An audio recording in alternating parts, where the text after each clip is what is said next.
What's up, YouTube? This is True Raw for TV.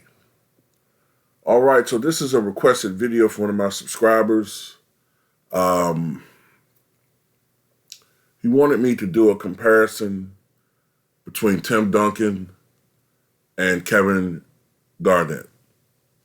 And let's be honest, about 20 years ago, this was probably the most talked about comparison in the NBA. And, you know, at that point in time, Garnett did not have a championship. And for the most part, the Minnesota Timberwolves under Garnett's tenure, or during his tenure, had been a poor to mediocre team, though that 2003-2004 season, I believe that's the year they won 58 games and made it to the Western Conference Finals where they lost to the Lakers, I believe in 6 games. At that point in time, Tim Duncan already had, I believe, 2 NBA championships. 1999, and then again in 2003. So he already had the hardware. There was always these people that made arguments that, well, if you put Garnett on the Spurs, and essentially if you swapped them, you know, because Garnett at that point was, you know, he was perceived as more athletic, a more versatile player, stat stuffer. People often would say, well, if you switch the two, man, Garnett would have just as many titles, if not more. Duncan wouldn't win, blah, blah, blah. I never really agree with that. Although I do think that Garnett's tremendous. I'm giving away my position already. I just think that Duncan was the better player. Okay? And I'm not just ring counting, but I mean, he had the better resume, and I think that he overall was better. Not to say that Garnett wasn't great, but Tim Duncan was better. Let's look at Garnett's resume first. See if I can pull that up.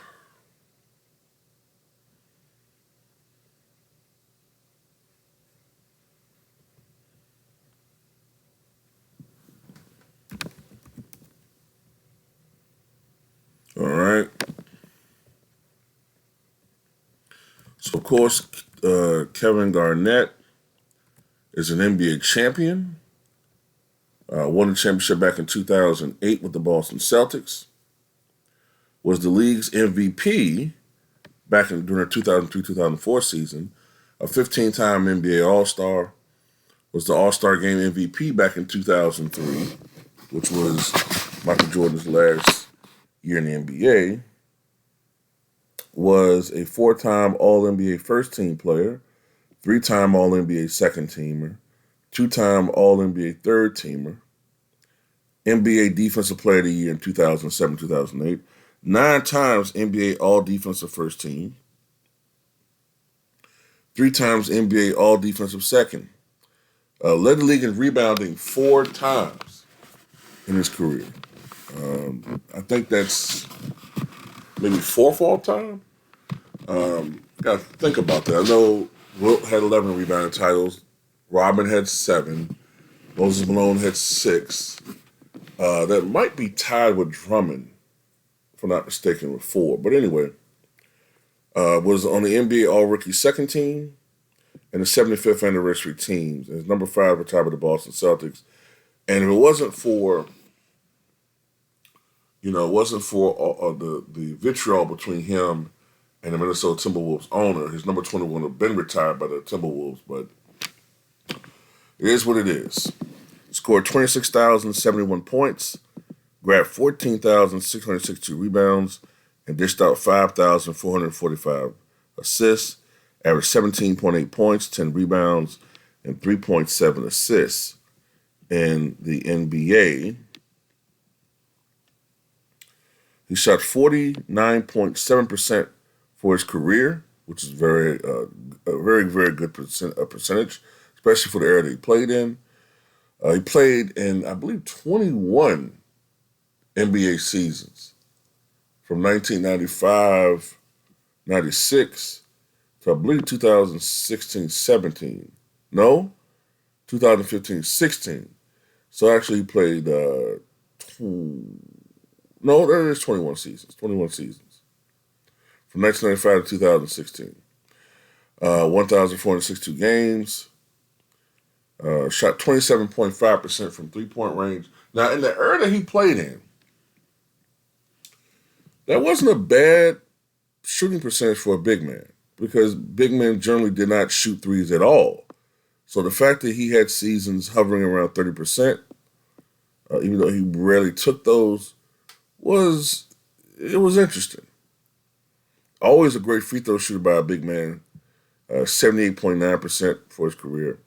Effective field goal percentage of 50.1 and a PR rating of 22.7, which to me is hovering between all-star and superstar when it comes to PR, and 191.4 career win shares.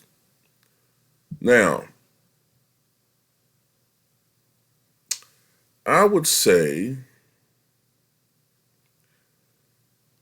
now when you say prime, let's go 96 to 2010. Let's just go with that. But I'm tempted to go 2009. Let's just go 2010.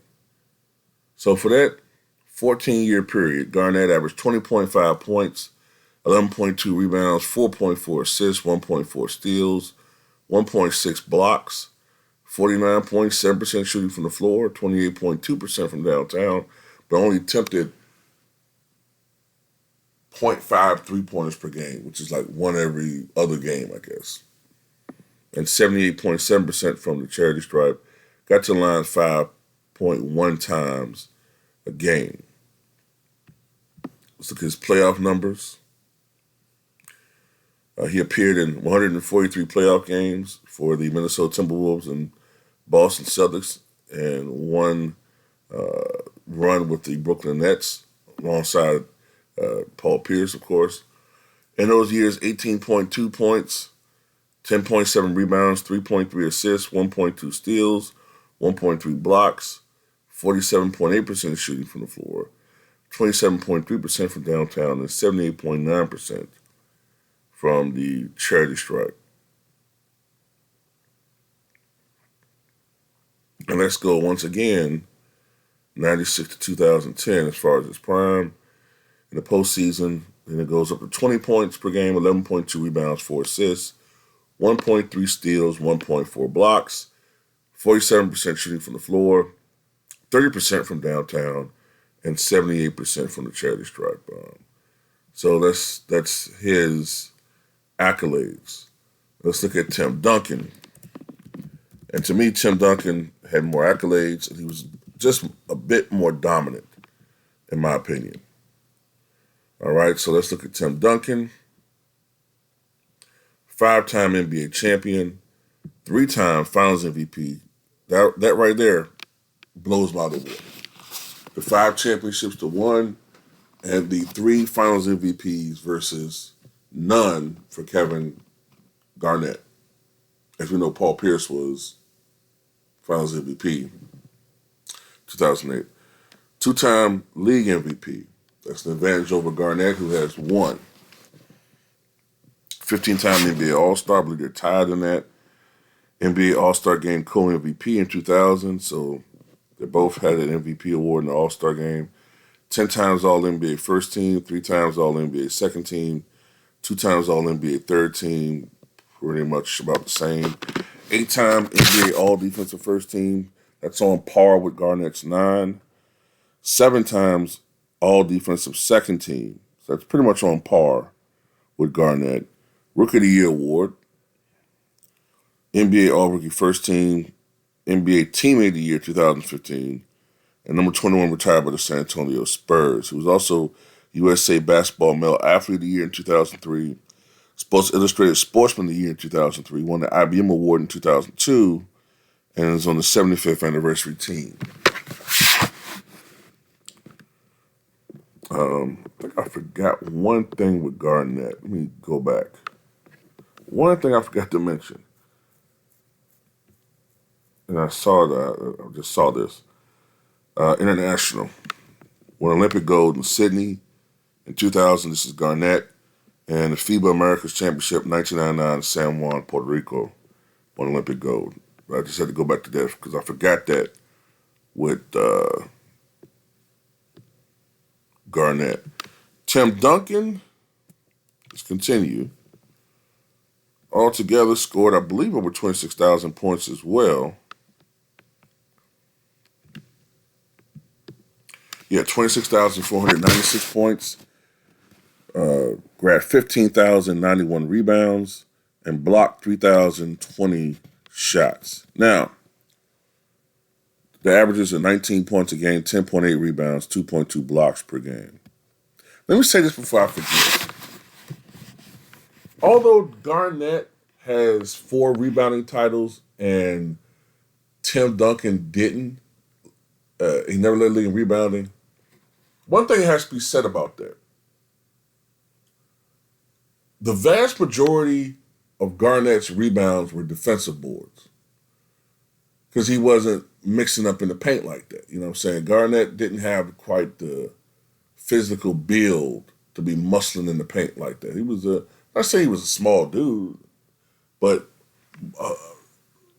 I think I saw somewhere of the 10 rebounds he averaged, a little over 2 per game were offensive rebounds. So about 7.5 to 8 of his rebounds were defensive boards. Tim Duncan got a lot of offensive rebounds, which to me are more valuable. They're more difficult to come by, but they're more valuable because you're giving your team extra possessions. Obviously, you're giving your team extra possessions, and that's very valuable, especially on nights when your team is struggling from the field. Whereas defensive boards are important because they're preventing the other team from getting offensive rebounds, but they don't have the same crippling effect on the opposition. You know what I'm saying? Because it's just, okay, you're giving your team possession that it probably would have had anyway, but to get an offensive rebound, it's crippling. It's a psychological blow to the opposition when you give your team, you miss 2-3 shots in a row, and then Tim Duncan or whoever, Moses, Dennis Rodman getting an offensive rebound. And we saw that a lot with Tim Duncan. He also averaged more rebounds per game overall in his career. And he had more career rebounds overall. Now, you could argue a little bit of that is because Tim Duncan went to college. He was more NBA ready. He started from the start, you know what I'm saying, was able to dominate from the start, whereas Garnett came out of high school and he had to kind of go through some growing pains that first year, didn't get him in his minutes, the play as many minutes. But then again, whose fault is that? You know? Garnett was a good shot blocker. Duncan was a great shot blocker. Garnett was a scorer. Both were scorers, as the case was. Both scored over 26,000 career points. But Garnett got a lot of his points outside the paint. He was a more polished jump shooter than Tim Duncan. Probably had a little bit more consistent range than Tim Duncan. But that's not to say that Timmy didn't have range either. From looking at Tim Duncan's game, I would say he had consistent range out to 18, 19 feet. Garnett maybe out to 20, 21 feet. And Garnett was just a little bit more consistent as far as shooting jump shots. Whereas Tim Duncan could shoot jump shots, but he was more devastating in the paint. That's why he shot a higher percentage. I think by like 2 percentage points. And why he averaged more points per game. Because of the fact that he was a more efficient scorer because he scored more in the paint. He had a more polished post game than Garnett, who was a little bit smaller, weaker in size, generally speaking. And, the fact that Tim Duncan was able to dominate for a longer period of time, even long, not to say that Garnett didn't have a long prime, but Tim Duncan just had an unusual prime period. You know what I'm saying? From the time he came to the NBA all the way to like maybe 2012, maybe, is when we can say Duncan started falling off, which is what, a 15-year period. But anyway, let's continue with Tim Duncan.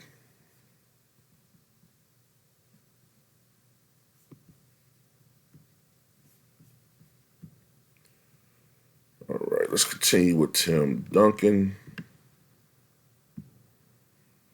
Now, he did not win Olympic gold. He was a part of that team in Athens that was the only one the bronze. So that's a disappointment. In the FIBA's Americas Championship, though, he won the championship. He won the Olympic gold. Well, he won the gold, not the Olympic gold. He won the gold with the FIBA's Americas Championship in 1999 in San Juan and 2003 in San Juan. Those other things, those are amateur. So I'm not going to go into that. Okay, Tim Duncan played, I believe he played for 19 seasons. Appeared in 1,392 games. Shot 50.6% from the floor. So now I look at it, he actually shot about a percentage higher than Garnett, not 2 percentage points higher. 17.9% from downtown. He's another guy that didn't really shoot threes at all. And 69.6% from the free throw line. He was not a terrible free throw shooter, but Garnett was better. But I believe Tim Duncan got to the line a little bit more often because he was more physical, bigger, stronger guy. 24.2 career PR rating, which is right on the precipice of superstar. So for him to have that high a PR rating, having played 19 years, is impressive. And 206.4 career win shares. Tim Duncan's prime, I'd say 1997 to maybe 2011. 20.6 points per game, 11.4 rebounds, 3.1 assists, 2.3 blocks, 50.8% shooting from the floor, 68.8% from the charity stripe, and about 7 free throw attempts per game. And in the postseason,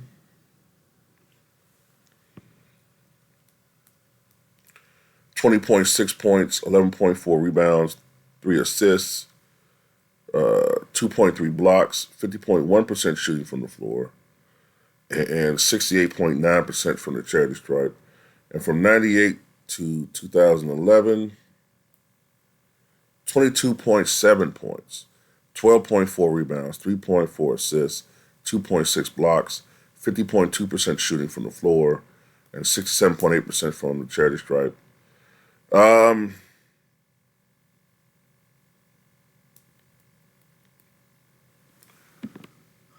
Tim Duncan was a great low post defender. I think he's very underrated as far as his defense is concerned, even today.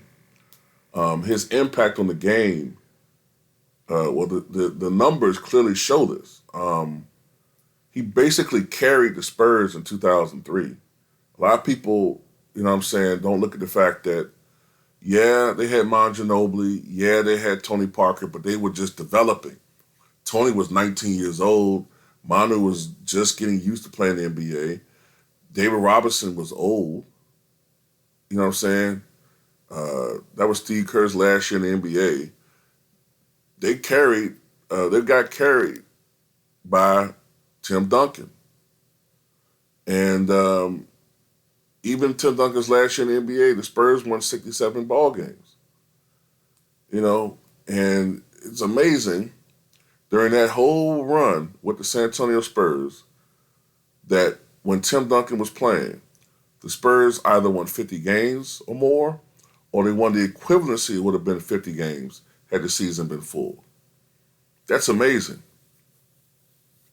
That's amazing. And when you look at who the Spurs were able to beat, yeah, they weren't able to win back-to-back. They weren't able to three-peat. But when you look at some of the teams that they had to face in the finals, or teams they had to beat on their way to the finals in certain years, they had to beat Dirk's Dallas Mavericks. They had to beat the Kobe and Shaq Lakers. They had to beat Steve Nash and the Phoenix Suns. You know what I'm saying? They had to beat, I believe, the Golden State Warriors later on. You know what I'm saying? They had to, in the finals, beat the Detroit Pistons. You know, the Pistons team in 2000s. They had to beat LeBron James. They swept them. They spanked them multiple times. Tim Duncan owned LeBron James. Swept him in 2007. In 2014, they beat the Miami Heat by what was at that time the greatest margin in NBA Finals history. So they beat the Heat by, what was it, 4-1 in a series that was expected to be very, very competitive. So let's give Tim Duncan his due. And if Tim Duncan didn't run out of gas in 2013, if he was just 2 years younger, I think that Miami would have lost that series. And they would have lost anyway if Ray Allen didn't bail them out.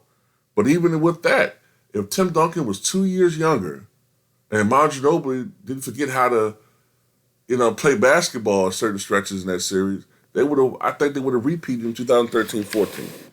So anyway, I just think that Tim Duncan's better. He had a better resume. He won championships, finals MVPs.